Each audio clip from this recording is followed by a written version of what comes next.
नमस्ते दोस्तों, मैं हूं आशीष मित्तल। जीवन एक सफर है, एक साहसिक यात्रा। कभी कभी यह हमें घने जंगलों में ले जाता है जहां रास्ता साफ नहीं होता। कभी यह हमें ऊंचे पहाड़ों पर चढ़ाता है जहां हर सांस एक चुनौती होती है। लेकिन इतिहास में एक ऐसी यात्रा है जो इन सब से बढ़कर है। एक ऐसी यात्रा जिसने मानवता की दिशा हमेशा के लिए बदल दी। आज हम उसी परम यात्रा पर निकल रहे हैं, यीशु मसीह के जीवन की यात्रा। जैसा कि मत्ती के सुसमाचार में बताया गया है, यह सिर्फ एक कहानी नहीं है, यह अस्तित्व, उद्देश्य और परम बलिदान की एक गाथा है। मत्ती का सुसमाचार यीशु मसीह के जीवन को एक व्यवस्थित और कालानुक्रमिक क्रम में प्रस्तुत करता है। यह एक नक्शे की तरह है जो हमें उस अविश्वसनीय रास्ते पर ले जाता है जिस पर वह चले थे। यह हमें उनके जन्म की विनम्र शुरुआत से लेकर उनके मिशन के शक्तिशाली चरमोत्कर्ष तक मार्गदर्शन करता है। यह समझना कि ये घटनाएं किस क्रम में हुई केवल ऐतिहासिक सटीकता के लिए नहीं है। यह समझने के बारे में है कि कैसे हर कदम, हर चुनौती, हर चमत्कार एक बड़े उद्देश्य की ओर ले जा रहा था। ठीक वैसे ही जैसे एक पर्वतारोही शिखर तक पहुंचने के लिए हर कदम सावधानी से उठाता है। आज हम देखेंगे कि यीशु के जीवन की प्रमुख घटनाएं किस क्रम में घटित हुईं। हम उनके नक्शे कदम पर चलेंगे, उस इलाके का अनुभव करेंगे जहां वह चले, उन चुनौतियों का सामना करेंगे जिनका उन्होंने सामना किया, और उस ज्ञान को उजागर करेंगे जो उन्होंने साझा किया। यह एक कच्ची, अनफिल्टर्ड यात्रा होगी, तो अपनी कमर कस लें, अपना दिल और दिमाग खुला रखें, क्योंकि हम इतिहास के सबसे बड़े जंगल में गहराई से उतरने वाले हैं। यह यात्रा आपके दृष्टिकोण को बदल देगी। चलिए शुरू करते हैं। हर महान अभियान की एक शुरुआत होती है, एक पल, एक जगह जहां सब कुछ शुरू होता है। यीशु के लिए यह यात्रा बेथलहम के एक साधारण कठोर वातावरण में शुरू हुई। मत्ती हमें सबसे पहले उनकी वंशावली, उनके वंश के नक्शे से परिचित कराते हैं। यह सिर्फ नामों की एक सूची नहीं है, यह उनकी जड़ों की कहानी है जो अब्राहम और राजा दाऊद तक जाती है। यह हमें दिखाता है कि यह जन्म कोई आकस्मिक घटना नहीं थी, बल्कि एक प्राचीन भविष्यवाणी की पूर्ति थी, एक योजना जो सदियों से चल रही थी। यह उस बीज की तरह है जिसमें एक विशाल पेड़ बनने की क्षमता होती है, जिसकी जड़ें इतिहास में गहरी होती हैं। फिर जन्म का क्षण आता है। कोई महल नहीं, कोई भव्यता नहीं, बस एक चरनी, जानवरों के बीच एक आश्रय।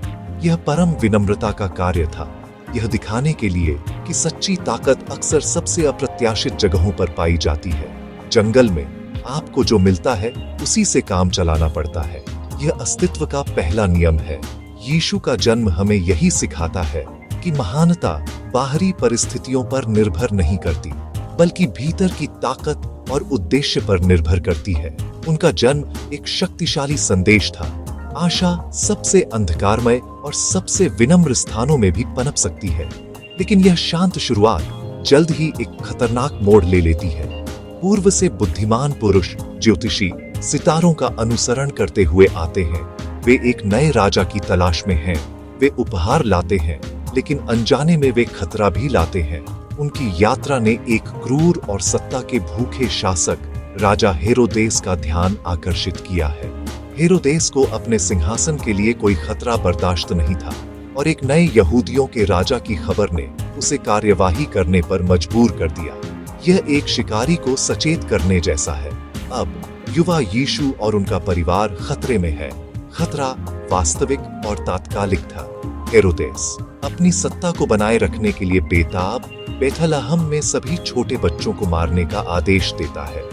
यह एक क्रूर, गणनात्मक कदम है, लेकिन यूसुफ को एक सपने में चेतावनी दी जाती है। अस्तित्व की वृत्ति प्रबल होती है। उन्हें तुरंत भागना पड़ा। रात के अंधेरे में वे मिस्र के लिए एक खतरनाक यात्रा पर निकल पड़ते हैं। यह एक शरणार्थी की यात्रा थी जो सुरक्षा की तलाश में अज्ञात में भाग रहा था। यह हमें याद दिलाता है कि यीशु का प्रारंभिक जीवन आसान नहीं था। यह खतरों से भरा था, और जीवित रहने के लिए साहस और विश्वास की आवश्यकता थी। मिस्र में उनका समय निर्वासन का समय था, प्रतीक्षा का काल। उन्हें तब तक इंतजार करना पड़ा जब तक कि खतरा टल न जाए। जंगल में धैर्य एक गुण है। आपको सही समय पर आगे बढ़ने के लिए इंतजार करना पड़ता है। जब हेरोदेस की मृत्यु हो गई तो परिवार के लिए वापस लौटना सुरक्षित हो गया, लेकिन वे बेथलहम वापस नहीं जाते। इसके बजाय वे गलील के नासरत शहर में बस जाते हैं। यह एक और भविष्यवाणी की पूर्ति थी और यह वह जगह बन गई जहां यीशु बड़े होंगे, सीखेंगे और उस अविश्वसनीय मिशन की तैयारी करेंगे जो उनके सामने था। यह प्रारंभिक अध्याय यीशु का जन्म और बचपन उनके जीवन की नींव रखता है। यह हमें दिखाता है कि वह शाही वंश से आए थे, फिर भी विनम्रता में पैदा हुए थे।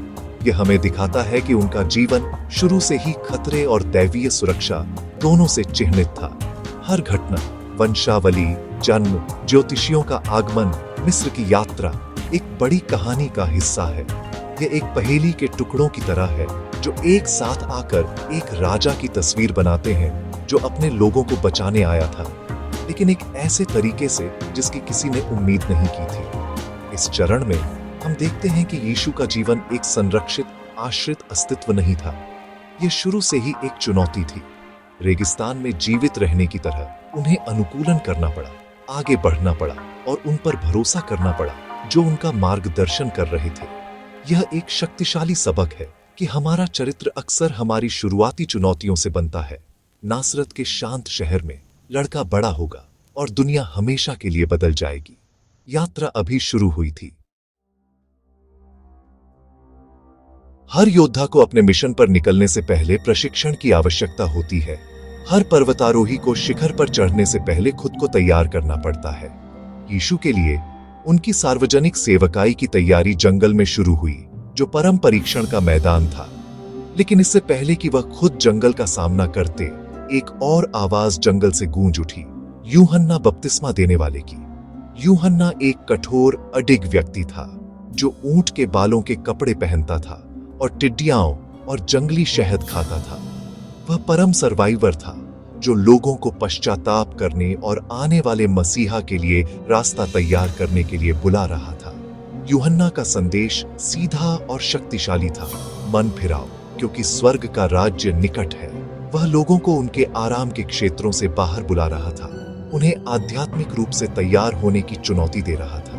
और फिर उस भीड़ के बीच जो यूहन्ना को सुनने और बपतिस्मा लेने आई थी, यीशु स्वयं प्रकट होते हैं। यीशु जो पाप रहित थे, यूहन्ना से बपतिस्मा लेने के लिए कहते हैं। यह विनम्रता का एक और गहरा कार्य था। यह खुद को मानवता के साथ पहचानने, उनके जूते में कदम रखने और उस रास्ते पर चलने का एक तरीका था जिस पर वह उन्हें चलने के लिए बुलाएंगे। जैसे ही यीशु पानी से बाहर आते हैं, एक असाधारण घटना घटती है।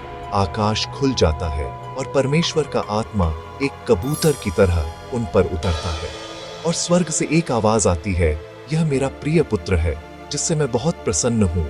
यह अभिषेक का क्षण था, मिशन के लिए आधिकारिक मुहर। यह वह क्षण था जब मशाल औपचारिक रूप से सौंप दी गई थी। अब यीशु अपनी सेवकाई शुरू करने के लिए तैयार थे, लेकिन पहले एक अंतिम महत्वपूर्ण परीक्षा थी। पिता के अनुमोदन की गूंज के साथ आत्मा उन्हें सीधे जंगल में ले जाती है। यह कोई साधारण जंगल नहीं था, यह यहूदिया का उजाड़, निर्जन जंगल था। एक ऐसी जगह जहां पानी दुर्लभ है, भोजन न के बराबर है और खतरा हर चट्टान के पीछे छिपा है। यहाँ यीशु को 40 दिनों और 40 रातों तक उपवास करना था। ये शारीरिक और आध्यात्मिक सहन शक्ति की एक चरम परीक्षा थी। जब आप भूखे और कमजोर होते हैं तो आप अपनी सबसे कमजोर स्थिति में होते हैं और यहीं पर शैतान, परम विरोधी, हमला करता है। वह यीशु को 3 शक्तिशाली प्रलोभनों के साथ परखता है जो उनकी पहचान और मिशन के मूल पर हमला करते हैं। पहला प्रलोभन शारीरिक था, यदि तू परमेश्वर का पुत्र है तो इन पत्थरों से कह कि रोटियां बन जाए। 40 दिनों के उपवास के बाद यह एक अविश्वसनीय रूप से आकर्षक प्रस्ताव था।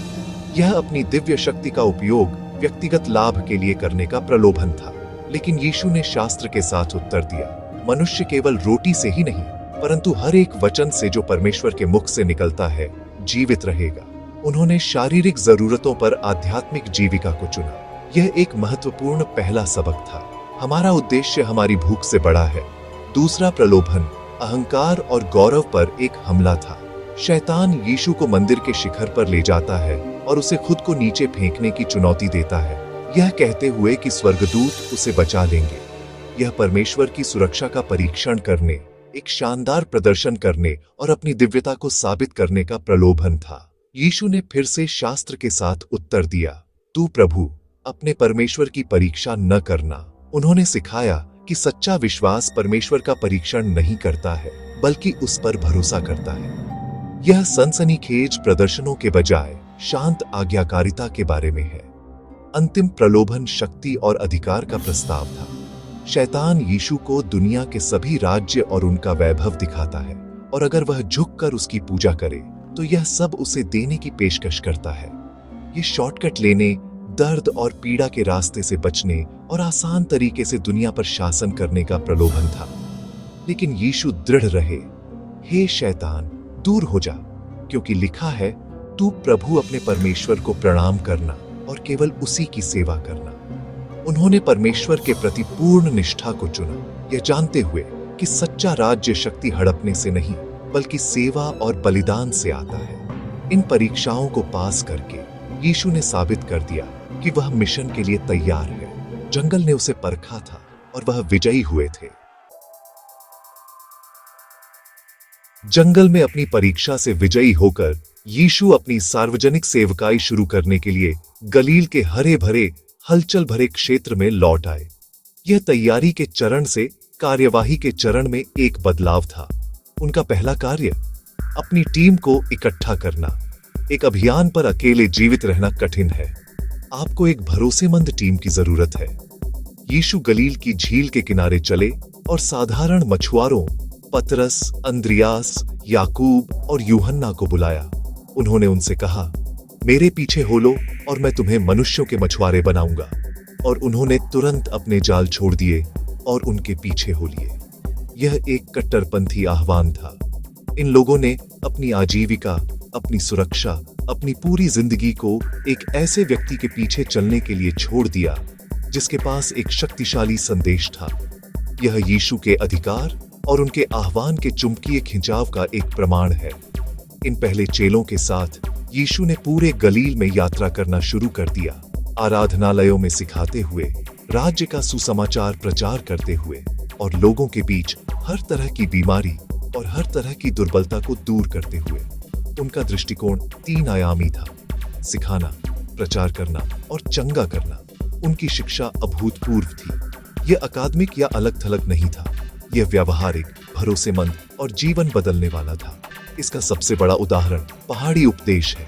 यह कोई साधारण भाषण नहीं था, यह एक घोषणा पत्र था, एक नए राज्य के लिए एक खाका। उन्होंने धन्य वचन के साथ शुरुआत की, दुनिया के मूल्यों को उल्टा कर दिया। उन्होंने कहा कि धन्य है वे जो दीन हैं, जो शोक करते हैं, जो नम्र हैं, जो धार्मिकता के भूखे और प्यासे हैं। उन्होंने अपने अनुयायियों को पृथ्वी का नमक और दुनिया की ज्योति बनने के लिए बुलाया। पहाड़ी उपदेश में यीशु ने कानून की गहरी समझ सिखाई।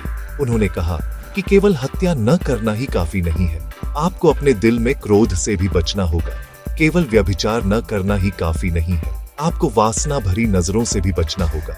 उन्होंने अपने दुश्मनों से प्यार करने और उन लोगों के लिए प्रार्थना करने की कट्टरपंथी आज्ञा दी जो आपको सताते हैं। यह एक उच्च स्तर था, एक ऐसा आह्वान जो केवल बाहरी कार्यों के बजाय हृदय के परिवर्तन की मांग करता है। ये जंगल के नियमों को फिर से लिखने जैसा था, जहां अस्तित्व का नियम अक्सर सबसे योग्य का जीवित रहना होता है। यीशु एक नए नियम का परिचय दे रहे थे, प्रेम का नियम। यीशु ने सिखाने के लिए दृष्टांतों या छोटी कहानियों का भी बड़े पैमाने पर उपयोग किया। ये कहानियां रोजमर्रा की जिंदगी से ली गई थी। एक किसान जो बीज बोता है, एक महिला जो खोए हुए सिक्के की तलाश करती है, एक पिता जो अपने प्रोडिगल बेटे का स्वागत करता है। इन सरल कहानियों ने गहरे आध्यात्मिक सत्य को संप्रेषित किया। वे समझने में आसान थे, लेकिन उन पर विचार करने के लिए गहराई से भरे हुए थे। दृष्टांतों का उपयोग करके यीशु जटिल विचारों को सभी के लिए सुलभ बना रहे थे, चाहे उनकी पृष्ठभूमि कुछ भी हो। वे लोगों से वहीं मिल रहे थे जहां वे थे। उनकी सेवकाई का एक और महत्वपूर्ण पहलू उनके चमत्कार थे। ये केवल शक्ति के प्रदर्शन नहीं थे, वे करुणा के कार्य थे और इस बात का संकेत थे कि परमेश्वर का राज्य कैसा दिखता है। उन्होंने बीमारों को चंगा किया, अंधों को दृष्टि दी, लंगड़ों को चलाया, और यहाँ तक कि मृतकों को भी जीवित किया। उन्होंने तूफानों को शांत किया और 5,000 से अधिक लोगों को केवल 5 रोटियों और 2 मछलियों से खिलाया। प्रत्येक चमत्कार ने उनकी दिव्य शक्ति और मानवता के लिए उनके गहरे प्रेम को प्रकट किया। वे संकेत थे कि वह प्रकृति और बीमारी पर, कमी और यहाँ तक कि मृत्यु पर भी अधिकार रखते हैं। गलील में यीशु की सेवकाई, गतिविधि, उद्देश्य और शक्ति से भरा एक व्हर्लविंड था। उन्होंने अपने चेलों को बुलाया, हजारों लोगों को सिखाया, अनगिनत लोगों को चंगा किया और अपने दृष्टांतों के माध्यम से परमेश्वर के राज्य के रहस्यों को प्रकट किया। उन्होंने एक ऐसी नींव रखी जो दुनिया को बदल देगी। लेकिन जैसे जैसे उनकी लोकप्रियता बढ़ी, वैसे वैसे उनका विरोध भी बढ़ा। धार्मिक नेताओं ने उन्हें एक खतरे के रूप में देखना शुरू कर दिया। गलील का उज्ज्वल, आशा भरा चरण जल्द ही एक अंधेरे और अधिक खतरनाक रास्ते की ओर ले जाएगा। हर अभियान में एक महत्वपूर्ण मोड़ आता है। एक क्षण जब इलाके बदलते हैं और आगे की राह और अधिक खतरनाक हो जाती है। यीशु की सेवकाई के लिए यह मोड़ तब आता है जब वह अपना ध्यान गलील से हटाकर यरूशलेम की अंतिम घातक यात्रा पर केंद्रित करते हैं। यह एक सचेत निर्णय था, यह जानते हुए कि यरूशलेम में उनका क्या इंतजार कर रहा था। रास्ता संकरा हो रहा था और विरोध की छाया लंबी हो रही थी। धार्मिक नेता, फरीसी और सदूकी उनकी शिक्षाओं और अधिकार से तेजी से असहज हो रहे थे। इस यात्रा के दौरान एक महत्वपूर्ण घटना कैसरिया फिलिप्पी में होती है। यीशु अपने चेलों से एक महत्वपूर्ण सवाल पूछते हैं। लोग क्या कहते हैं कि मनुष्य का पुत्र कौन है? वे विभिन्न उत्तर देते हैं। कुछ कहते हैं कि यूहन्ना बपतिस्मा देने वाला, अन्य एलिय्याह या भविष्यद्वक्ताओं में से एक। फिर यीशु उनसे सीधे पूछते हैं, परंतु तुम क्या कहते हो कि मैं कौन हूं? यह सच्चाई का क्षण है। साइमन पतरस हमेशा की तरह आवेगी बोलता है, आप मसीह हैं, जीवित परमेश्वर के पुत्र हैं। यह एक दिव्य रहस्य उद्घाटन है, मिशन का मुख्य बिंदु। पतरस के इस अंगीकार पर यीशु ने अपनी कलीसिया बनाने की घोषणा की और कहा कि नरक के फाटक भी उस पर प्रबल नहीं होंगे। लेकिन इस ऊंचे क्षण के तुरंत बाद यीशु पहली बार अपने चेलों को उस कठोर वास्तविकता को बताना शुरू करते हैं जिसका उन्हें सामना करना पड़ेगा। वह उन्हें बताते हैं कि उन्हें यरूशलेम जाना होगा, बुजुर्गों, मुख्य याजकों और शास्त्रियों के हाथों बहुत दुख उठाना होगा, मार डाला जाएगा और तीसरे दिन फिर से जी उठेगा। यह वह नहीं है जो चेले सुनना चाहते हैं। पतरस यीशु को एक तरफ ले जाकर झिड़कता है, प्रभु, परमेश्वर न करो, यह आप पर कभी नहीं होगा। यीशु की प्रतिक्रिया तेज और कठोर है, हे शैतान, मेरे सामने से दूर हो जा, तू मेरे लिए एक बाधा है। यह एक चौंकाने वाला फटकार है, लेकिन यह आवश्यक है। यीशु अपने मिशन के बारे में स्पष्ट है और इसमें दुख और मृत्यु का मार्ग शामिल है।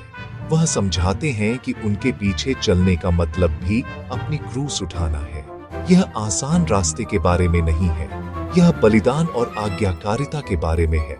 चाहे कुछ भी हो, यह एक कठिन सबक है और चेले इसे पूरी तरह से समझने के लिए संघर्ष करते हैं। इस गंभीर भविष्यवाणी के कुछ समय बाद यीशु पतरस, याकूब और यूहन्ना को एक ऊंचे पहाड़ पर ले जाते हैं। वहां उनके सामने उनका रूपांतरण होता है। उनका चेहरा सूरज की तरह चमकता है और उनके कपड़े प्रकाश की तरह सफेद हो जाते हैं। मूसा और एलिय्याह, जो कानून और भविष्यद्वक्ताओं का प्रतिनिधित्व करते हैं, प्रकट होते हैं और उनसे बात करते हैं। यह एक अविश्वसनीय स्वर्गीय दृश्य है। फिर एक उज्जवल बादल उन्हें ढक लेता है और एक आवाज कहती है, यह मेरा प्रिय पुत्र है, जिससे मैं प्रसन्न हूँ, उसकी सुनो। यह बपतिस्मा के समय की प्रतिध्वनि है जो यीशु की दिव्य पहचान की पुष्टि करता है। यह रूपांतरण का अनुभव चेलों के विश्वास को मजबूत करने के लिए था, जो आने वाले अंधेरे दिनों के लिए उन्हें तैयार करने के लिए था। यह उन्हें यीशु की महिमा की एक झलक देने के लिए था, ताकि जब वे उसे पीड़ित और मरते हुए देखें तो वे याद रखें कि वह वास्तव में कौन है। यह एक ऊंचे दृष्टिकोण से मिशन को देखने जैसा था, यह समझने के लिए कि घाटी में पीड़ा का एक बड़ा गौरवशाली उद्देश्य है। यह एक महत्वपूर्ण लंगर बिंदु था, क्योंकि वे यरूशलेम की ओर अपनी खतरनाक यात्रा जारी रखते थे। जैसे जैसे वे यरूशलेम के करीब आते हैं, यीशु अपनी मृत्यु और पुनरुत्थान के बारे में अधिक स्पष्ट रूप से सिखाना जारी रखते हैं। वह अपने चेलों को सेवा, विनम्रता और क्षमा के बारे में भी सिखाते हैं। वह बच्चों को आशीर्वाद देते हैं, अमीर युवा शासक को चुनौती देते हैं और दाह की बारी में मजदूरों के बारे में दृष्टांत बताते हैं। प्रत्येक पाठ, प्रत्येक बातचीत उन्हें उस अंतिम टकराव के लिए तैयार कर रही है जो यरूशलेम में इंतजार कर रहा है। विरोध बढ़ रहा है, दांव ऊंचा हो रहा है और यीशु दृढ़ संकल्प के साथ आगे बढ़ रहे हैं, अपने चेहरे को उस शहर की ओर स्थापित कर रहे हैं जहां वह परम बलिदान देंगे। अब हम अभियान के सबसे गहन चरण में प्रवेश करते हैं, अंतिम सप्ताह, जिसे अक्सर जुनून सप्ताह कहा जाता है। यह तूफान का केंद्र है, जहां यीशु के जीवन की सभी घटनाएं एक नाटकीय और शक्तिशाली चरमोत्कर्ष पर पहुंचती हैं। यह यरूशलेम में उनके विजयी प्रवेश के साथ शुरू होता है। भविष्यवाणी को पूरा करते हुए यीशु एक गधे पर बैठकर शहर में प्रवेश करते हैं। यह एक राजा का आगमन है, लेकिन एक विनम्र राजा का। भीड़ उत्साहित है, वे अपने कपड़े और खजूर की डालियां रास्ते में बिछाते हैं, चिल्लाते हैं, होसान्ना, धन्य है वह जो प्रभु के नाम से आता है। यह उत्सव और आशा का एक क्षण है।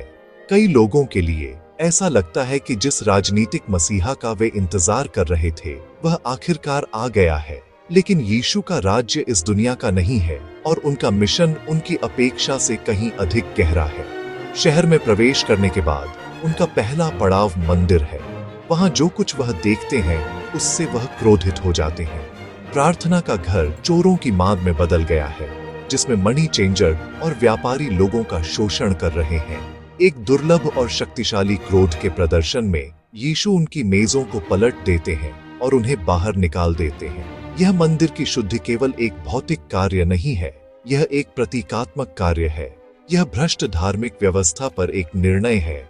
यह एक घोषणा है कि परमेश्वर के साथ संबंध बाहरी अनुष्ठानों या वित्तीय लेन देन के बारे में नहीं है, बल्कि हृदय की शुद्धता के बारे में है। यह साहसिक कार्य धार्मिक नेताओं को और भी अधिक क्रोधित करता है। वे अब पूरी तरह से आश्वस्त हैं कि यीशु को समाप्त किया जाना चाहिए।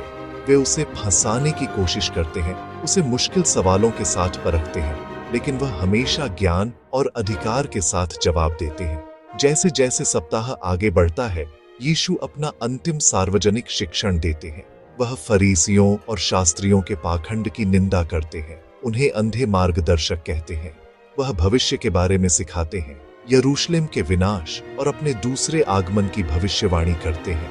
वह 10 कुंवारियों और प्रतिभाओं के दृष्टांत बताते हैं, अपने अनुयायियों से हमेशा तैयार और वफादार रहने का आग्रह करते हैं।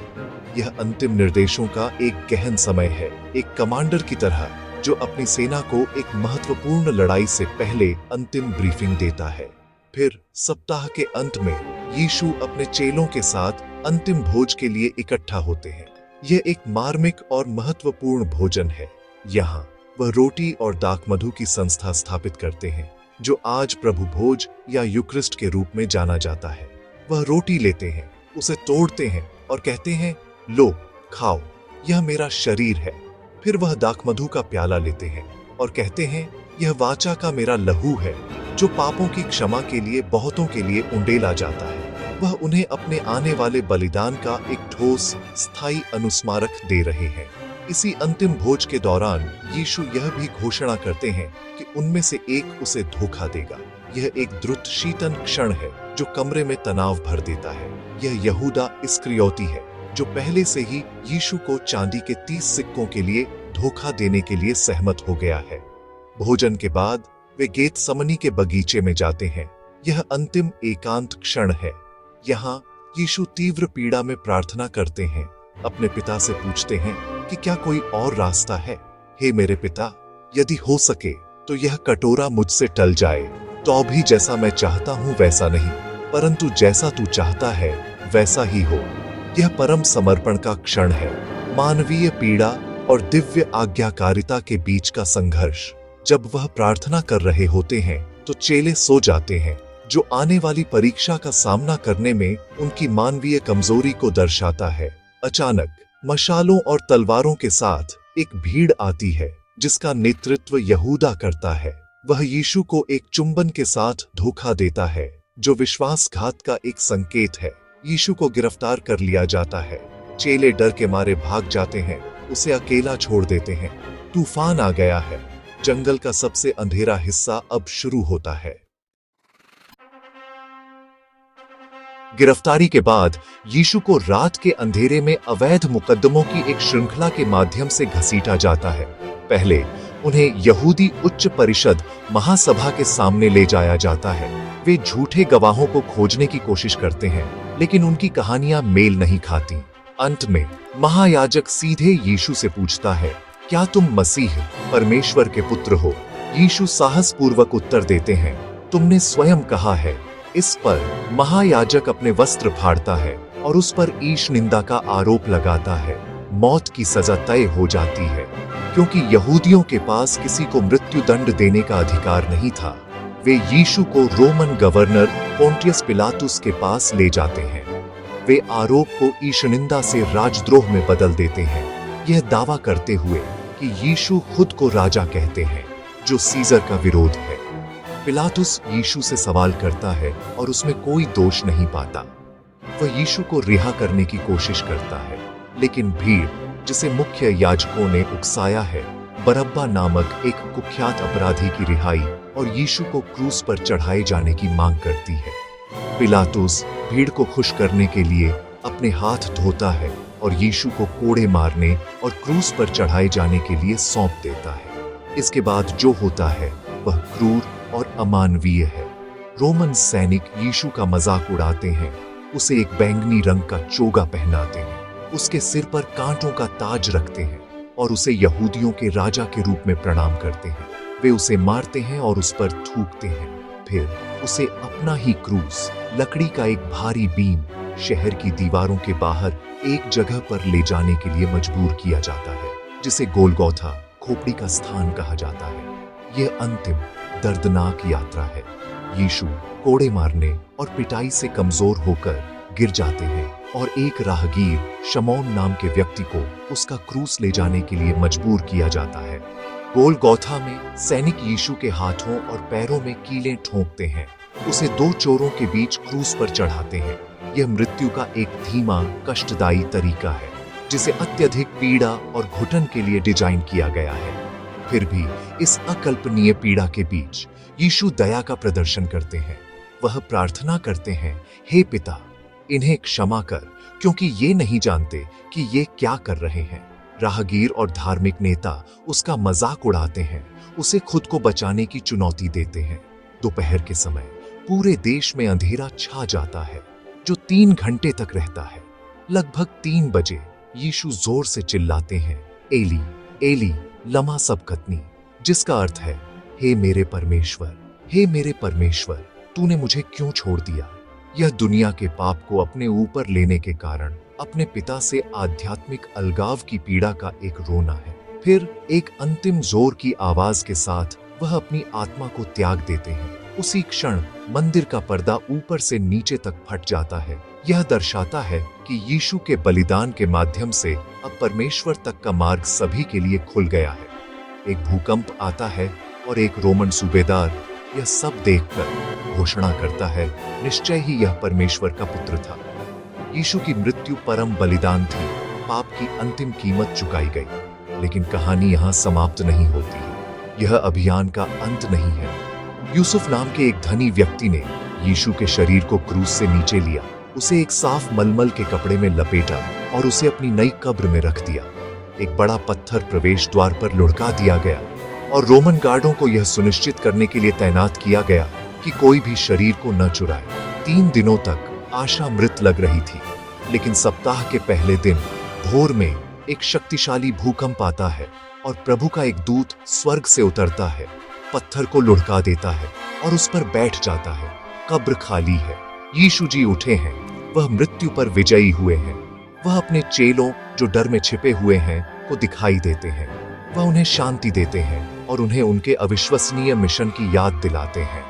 अंत में गलील में एक पहाड़ पर वह उन्हें महान आज्ञा देते हैं, इसलिए जाओ और सभी राष्ट्रों को चेले बनाओ, उन्हें पिता और पुत्र और पवित्र आत्मा के नाम पर बपतिस्मा दो और उन्हें उन सभी बातों का पालन करना सिखाओ जिनकी मैंने तुम्हें आज्ञा दी है, और निश्चय ही मैं हमेशा तुम्हारे साथ हूँ युग के अंत तक। यह परम अस्तित्व की कहानी है, मृत्यु से जीवन तक की यात्रा और एक मिशन का जन्म जो दुनिया को हमेशा के लिए बदल देगा।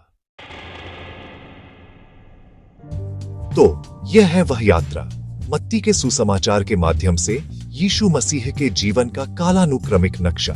हमने उनकी विनम्र शुरुआत से लेकर उनके शक्तिशाली अंत तक उनके नक्शेकदम पर चलना है। हमने देखा है कि कैसे हर कदम, हर चुनौती, हर बलिदान एक बड़े दिव्य योजना का हिस्सा था। यह एक रेखीय कहानी है, लेकिन यह गहराई और अर्थ से भरी है। यह अस्तित्व, उद्देश्य और प्रेम की अंतिम कहानी है। यह जंगल में एक प्रकाश की तरह है जो हमें घर का रास्ता दिखाती है। मत्ती का यह क्रम हमें दिखाता है कि कैसे यीशु ने एक राजा के रूप में जन्म लिया, एक सेवक के रूप में कार्य किया और अंत में पूरी मानवता के उद्धारकर्ता के रूप में अपनी जान दी। उनकी यात्रा में विनम्रता, अधिकार, दुख और अंततः विजय शामिल थी। यह एक पैटर्न है जो हमें चुनौती देता है और हमें प्रेरित करता है। यह हमें दिखाता है कि सच्ची महानता शक्ति में नहीं बल्कि सेवा में पाई जाती है। सच्ची ताकत क्रूर बल में नहीं बल्कि बलिदान वाले प्रेम में पाई जाती है, और सच्ची जीत मृत्यु पर विजय प्राप्त करने में है। हमने आज एक विशाल भूभाग को कवर किया है, यीशु के जीवन की प्रमुख घटनाओं का सर्वेक्षण किया है, लेकिन हर एक घटना अपने आप में एक गहरा अभियान है जिसमें सीखने के लिए